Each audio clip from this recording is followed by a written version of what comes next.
There is a quiet myth surrounding spiritually awake people, that they love more deeply, that their hearts are open, expansive, fearless. But here is the uncomfortable truth no one likes to say out loud. Many spiritually awake people don't struggle with loving too much. They struggle with trusting love at all. Not because they are cold, not because they are broken, and not because they lack emotional depth. In fact, it's usually the opposite. They feel everything. They read between the lines. They sense shifts in energy before a word is spoken. And because of that, love no longer feels innocent. It feels loaded. So when connection appears, something inside them doesn't soften. It sharpens. They call it intuition. They call it discernment. They call it being selective. But often, what activates isn't wisdom.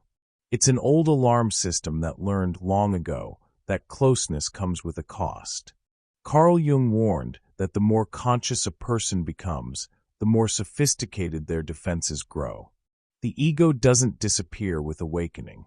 It evolves. And sometimes it evolves into a spiritual identity so refined that it can justify emotional distance as growth. This is why spiritually awake people often say things like, "I just don't resonate anymore. I'm protecting my energy. I don't want to repeat old patterns." All of that can be true. And still, something deeper may be happening underneath. Because here's the paradox. Awakening doesn't always open the heart. Sometimes, it teaches the heart how to lock itself quietly, without ever looking afraid. Love stops feeling like a place of safety. It starts feeling like a risk to one's autonomy, clarity, and hard-earned inner peace. So instead of falling in love, the spiritually awake often stand above it, analyzing, observing, waiting for certainty that never comes. And what they don't realize is that this hesitation is not intuition speaking. It's a hidden wound, one that learned to survive by staying self-contained. In this video, we're going to uncover the real reason spiritually awake people struggle to trust love. Not on the surface level, but at the depth where Jung placed it, in the shadow, in the body, and in the unconscious patterns that shape attraction, withdrawal, and self-protection. Because the problem is not that love is unsafe. The problem is that somewhere along the way, love became associated with losing oneself. And once that belief takes root, even the deepest connection can feel dangerous. After awakening, many people believe they've finally learned how to choose better. They say they've raised their standards. They say they're no longer available for chaos, inconsistency, or emotional immaturity. And sometimes that's true. But there's a quieter pattern that often hides behind this new sense of discernment. A pattern that feels wise on the surface, yet functions as avoidance underneath. Instead of saying, "I'm afraid," the mind says, "I'm selective." Instead of saying, "I'm attached," it says, "I'm sovereign." Instead of saying, "I don't trust this closeness," it says, "Something feels off." This is where spirituality becomes convincing and dangerous, because the language of growth can easily disguise the language of fear. Carl Jung understood that when a wound is not integrated, it doesn't disappear. It simply becomes more intelligent. It learns how to speak in concepts, philosophies, and spiritual ideals. So the spiritually awake person doesn't reject love outright. They evaluate it. They observe it. They place it under a microscope of intuition, trauma knowledge, attachment theory, and energetic awareness. And sooner or later, something always fails the test. A text feels slightly delayed. A tone feels uncertain. A gesture doesn't align with the internal image of safety they've constructed. The conclusion comes quickly. This isn't aligned. But alignment, in this case, doesn't mean truth. It means control. Because true intimacy is not clean. It cannot be fully predicted or filtered. And for someone who has learned that love once cost them their identity, control becomes non-negotiable. What looks like discernment is often the nervous system searching for a guarantee that doesn't exist. Jung would call this a shadow defense, a protection mechanism that believes it is consciousness.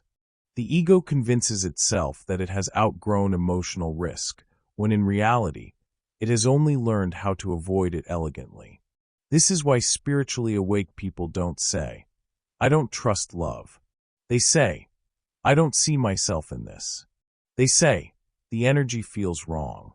They say, "I'm listening to my intuition." But intuition doesn't feel tense.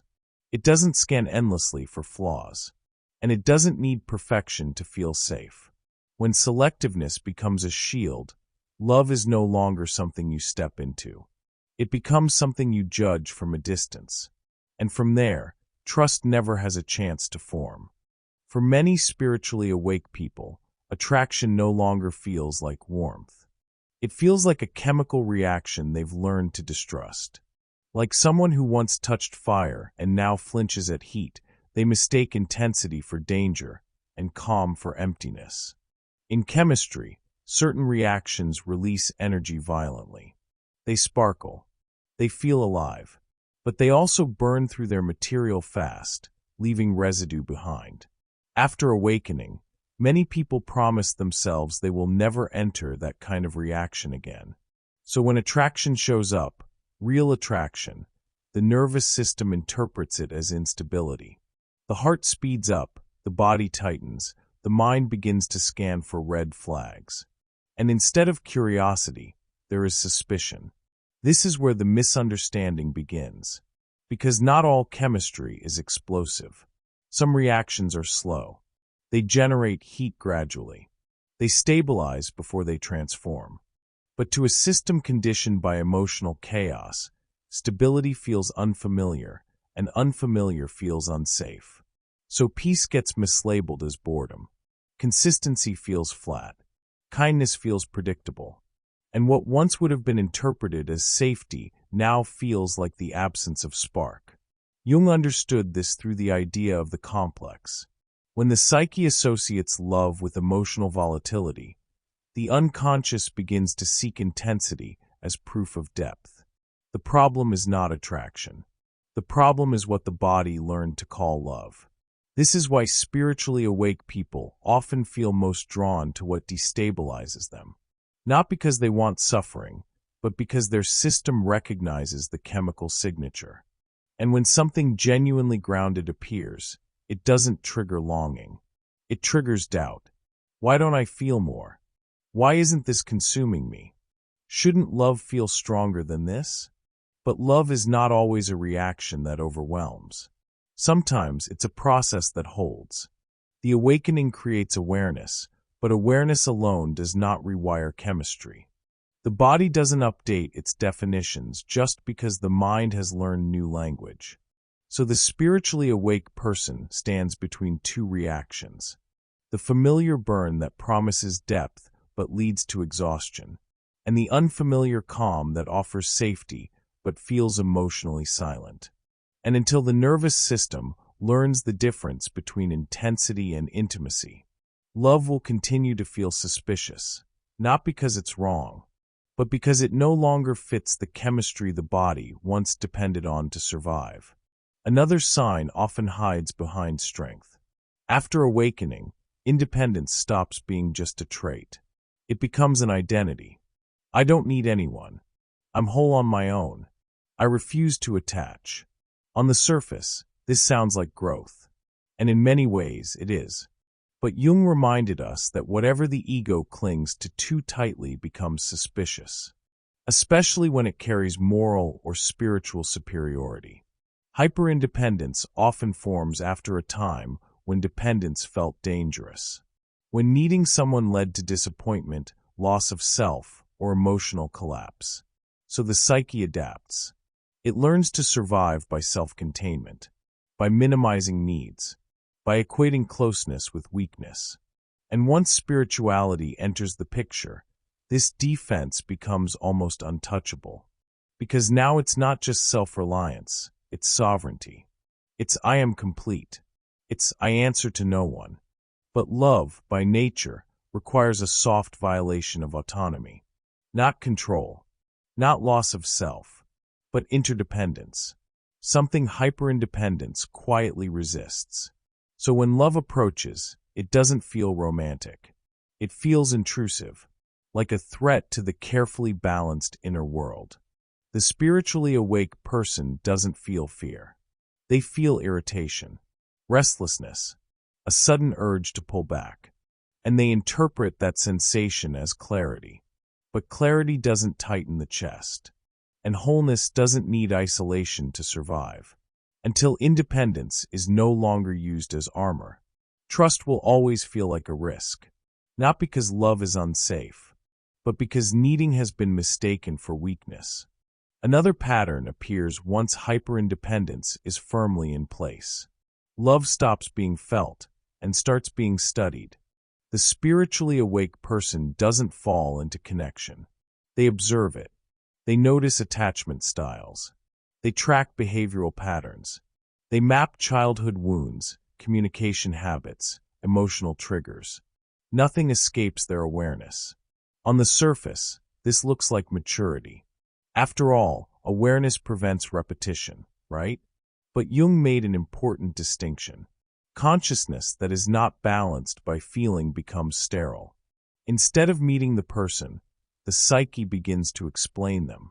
Instead of staying present, it retreats into analysis. And slowly, intimacy turns into a mental exercise. Every interaction is interpreted. Every emotion is questioned. Every moment of closeness is followed by distance, not emotionally, but cognitively. What does this mean? Is this trauma bonding? Am I projecting? Is this my shadow or theirs? The problem is not insight. The problem is timing. Insight used too early becomes anesthesia. Because love doesn't unfold in the mind first. It unfolds in the body, in uncertainty, in shared presence. Jung warned that when the intellect dominates feeling, the heart is not protected, it is bypassed. So the spiritually awake person slowly disconnects without realizing it. They don't end the relationship. They dissect it. And what cannot survive constant examination eventually loses its pulse. They later conclude, it just didn't grow. There was no depth. I didn't feel it. But depth was never missing. It was never allowed to remain unmeasured long enough to take root. When love becomes something to be understood before it is experienced, trust never has space to emerge. And without trust, love doesn't end dramatically. It simply fades, quietly, intelligently, and without leaving a trace. When love is filtered through the mind instead of lived through the body, something subtle happens. The person in front of you slowly disappears, and an image takes their place. Analysis drains immediacy. And when immediacy fades, the psyche fills the gap with imagination. This is where the next pattern begins. The spiritually awake person doesn't fall in love with who someone is. They fall in love with who that person could become. Not consciously, but symbolically. Carl Jung called this projection. The unconscious places an inner figure onto an outer person, the anima or animus, and suddenly, the relationship is no longer with a human being, but with a meaning. You're not responding to presence. You're responding to promise. This is why the connection feels deep so quickly, why it feels destined, why it carries a sense of recognition that seems almost spiritual. But here's the paradox. The more projected the bond becomes, the less grounded it is in reality. Small inconsistencies are ignored.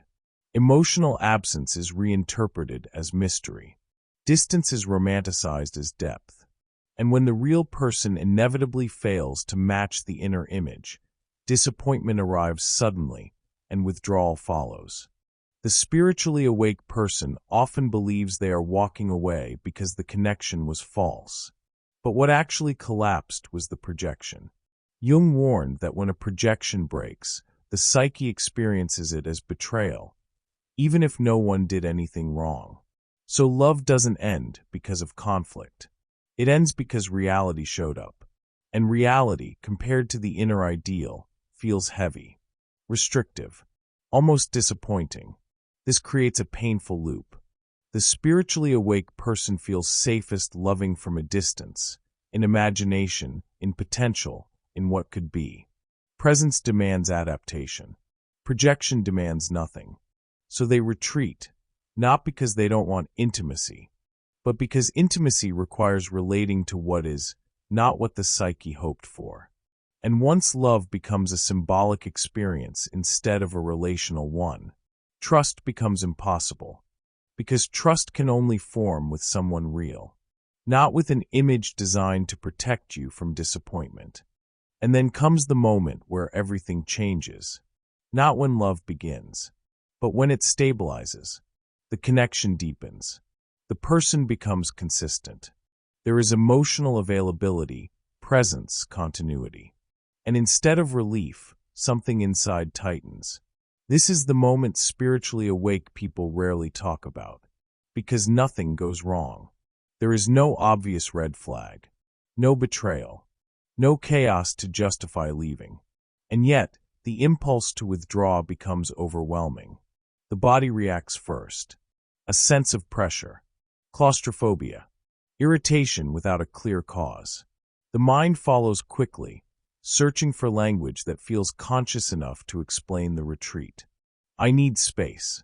I feel blocked. I'm losing myself. But what's actually being activated is not the relationship. It's the memory of what commitment once cost. Jung understood that when intimacy reaches a certain depth, it touches the unconscious layers where early bonds were formed. And if closeness once meant abandonment, control, or emotional erasure, the psyche does not wait for danger to arrive. It leaves before it can be repeated. So the spiritually awake person doesn't end things dramatically. They fade. Messages slow. Energy shifts. Presence dissolves. And they often believe they are being honest with themselves, choosing alignment, choosing peace. But peace that requires disappearance is not peace. It is self-protection. Because commitment doesn't threaten freedom. Unintegrated wounds do. Until those wounds are recognized, love will always feel safest at the beginning, and most dangerous when it becomes real. And that is why, for many spiritually awake people, trust doesn't break at the start of love. It breaks right at the moment love asks to stay. By this point, it becomes clear that the problem is not attraction. It's not chemistry. And it's not even the other person. The wound lives somewhere else. Most spiritually awake people don't struggle to trust others. They struggle to trust themselves when they love. They've seen what love once turned them into. How it blurred boundaries. How it weakened their inner compass. How it pulled them into roles they promised they'd never play again.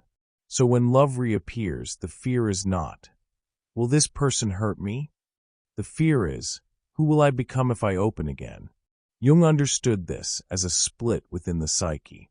One part longs for union, connection, and intimacy. Another part remembers the cost and refuses to pay it twice. This creates a silent inner conflict. The heart reaches forward. The protector pulls back. And because the protector is usually smarter, more articulate, and spiritually informed, it wins. This is the hidden wound. Not the wound of betrayal, but the wound of self-betrayal, the memory of having abandoned oneself in the name of love. So trust doesn't feel dangerous because of the other person. It feels dangerous because it threatens the fragile equilibrium that was hard-earned through awakening. Love now represents regression, a return to confusion, a potential loss of clarity. And until this wound is seen, love will always feel like a test of self-control rather than a place of rest. The spiritually awake person isn't avoiding love because they lack depth. They are avoiding love because depth once cost them their center. And until they learn that intimacy does not require self-erasure, trust will remain locked, not by fear of being hurt, but by fear of losing themselves again. Healing this wound doesn't mean forcing yourself to trust. And it doesn't mean lowering your standards to prove you're evolved. It means retraining where trust actually lives. Because most spiritually awake people don't lose love. They lose themselves inside love, and their nervous system remembers that like a scar remembers the blade. The first shift is learning to distinguish intuition from alarm. Intuition is strangely quiet. It doesn't need to convince you. It doesn't recruit your entire mind to build a case. It arrives like a clear sentence in the middle of noise. An alarm is different. It tightens the chest, speeds up the thoughts, creates urgency, and then calls that urgency wisdom. If you've ever watched Good Will Hunting, you've seen this pattern. Will doesn't run because the woman did something wrong. He runs because closeness touches the exact place he spent his whole life protecting. The body interprets intimacy as exposure, and exposure as danger. That's how trauma disguises itself as discernment. So the question becomes less, is this person safe?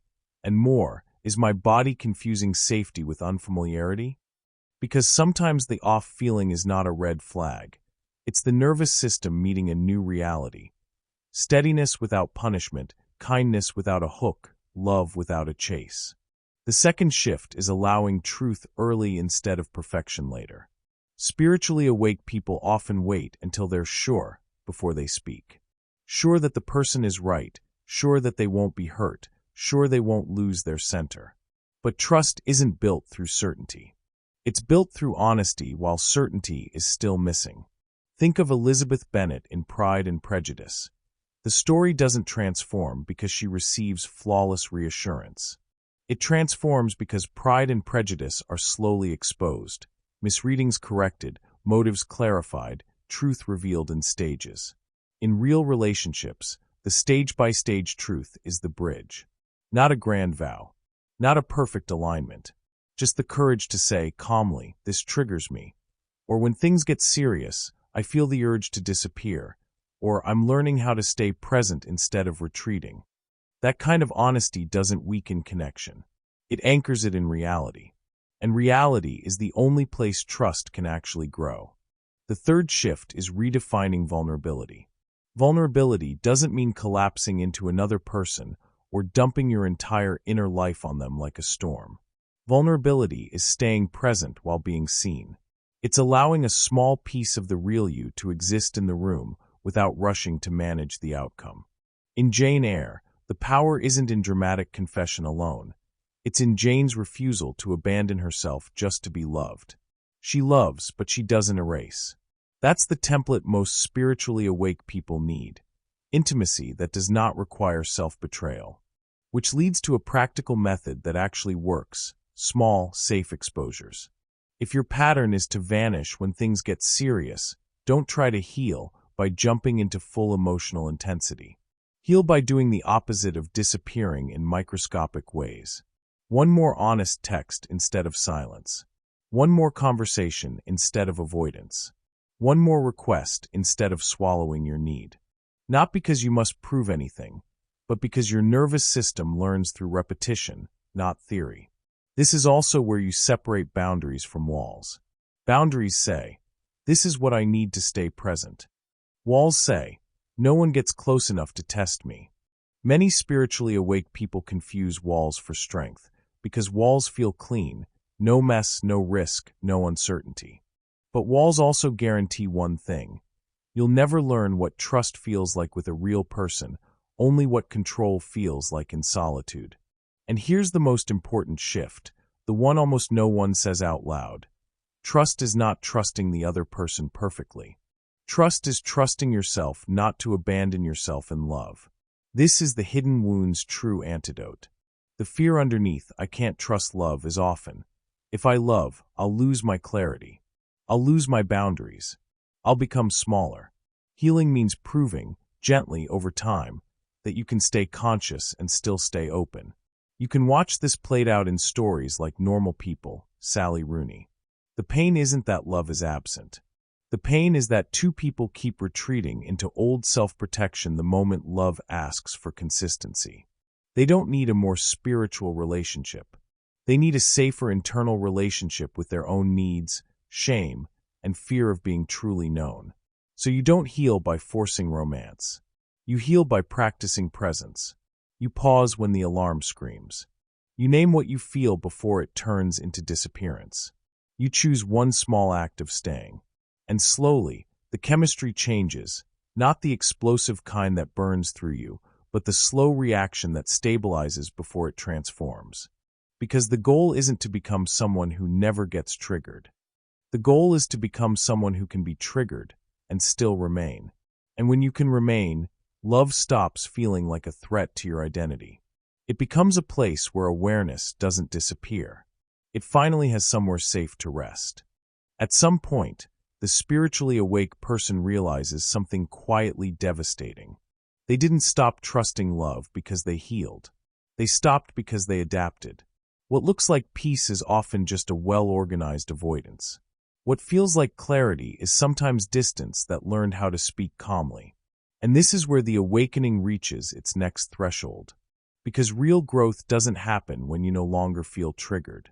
It happens when you no longer let the trigger decide for you.